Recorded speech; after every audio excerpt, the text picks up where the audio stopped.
Welcome to the March Market Thoughts video. My name is Maria Considine King, and I'm joined by Brad McMillan, Chief Investment Officer at Commonwealth Financial Network. Welcome, Brad.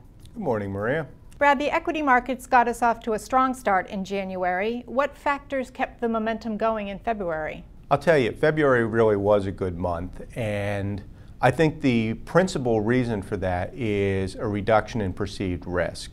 And the two biggest pieces of that were, first of all, the fact that the Greece situation has once again been resolved. And I say once again because it's not the first time and it won't be the last time. And second of all, the European Central Bank's long-term refinancing operation, which essentially reliquefied the European financial system. Those were two huge risks that were out there in the markets, and the fact that they have been, at the very least, pushed off is something that made people say, hey, you know what, let's get back in the pool. What are the risk factors that we should be keeping an eye on?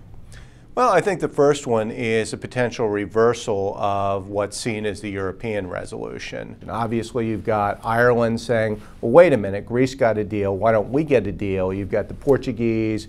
That is not a resolved situation by any means. Certainly, the risk has been reduced, but it's not gone. I think the second major piece of that is the oil prices, which are affected by the Middle Eastern situation. And part of that is the supply constraints. We've had Libya, Sudan, and Syria reduce supply due to civil conflicts, and we've got Iran reducing supply because of the sanctions. And the reason that affects the U.S. is through oil prices.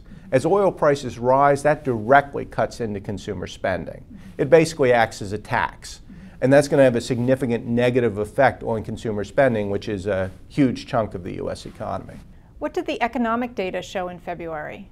Well, it was a mixed bag, but overall I think it was generally positive. I think the most important thing was the employment situation. We created an awful lot of jobs in February, which is terrific, and if you look at the details of that report, then you certainly it's even more comforting because 8 out of 10 sectors created jobs, which is extremely positive. And small business actually created jobs at one of the highest rates in the past several years. And small business creates a large number of jobs throughout the economy, so both of those are very positive effects.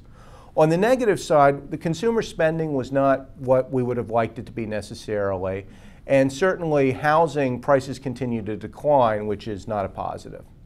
Let's talk a little bit more about housing. Is there any news on that front? Housing is interesting. As I mentioned, prices continue to decline, but what's interesting about that is that's kind of based on historical data. What we're now seeing in the more current data is that the supplies have started to normalize. So that's a good thing, and that may not be sustainable as foreclosures start up again, but nonetheless, supplies are now normalizing in many markets. Second of all, we're seeing housing is now undervalued on many metrics. Now, before housing was overvalued, no question at all. But when housing starts to be undervalued, it can still go down, but the amount of the future decline is necessarily more limited. So I think that's a real positive, and in fact, you're seeing a number of economists starting to say housing is going to stabilize this year. I think that's very reasonable, given that it's literally as affordable as it's ever been. You're actually starting to see housing price increases in several markets. It sounds as if you're cautiously optimistic. I think that's a fair statement on balance, Maria. There's still risks out there. I think the oil price and Europe are obviously the biggest one, but there are others. Consumer spending, is business investment sustainable? There are real risks out there, but at the same time, the tenor of the data is consistently getting better.